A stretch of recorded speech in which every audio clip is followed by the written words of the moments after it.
এই দোয়াটি যদি আপনি 7 বার পড়তে পারেন, আল্লাহ তাআলা দুনিয়া এবং আখিরাতের দায়িত্ব নিজে গ্রহণ করে নেবেন। আপনার সকল পেরেশানি দূর হয়ে যাবে। বুকে হাত রেখে বলি, আল্লাহর কসম এই দোয়া আমি ছেড়ে দিই না। তোমরা এই দোয়াটা শোনার পরে সাথে সাথে শেয়ার করে দিবা। আমল না করেও সওয়াব পাবা, তোমার একটি শেয়ারে আমল না করেও সওয়াব পাবা।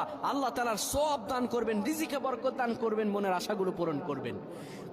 ও আমার প্রাণের ভাইয়েরা, বিশ্ব নবী মুহাম্মাদুর রাসূলুল্লাহ সাল্লাল্লাহু আলাইহি সাল্লাম বলেন, কোন ব্যক্তি যদি এই দোয়াটা 7 বার পড়তে পারে, দোয়াটা হলো হাসবি আল্লাহু লা ইলাহা ইল্লাহু আলাইহি তাওয়াক্কালতু ওয়া হুয়া রাব্বুল আরশিল আযীম।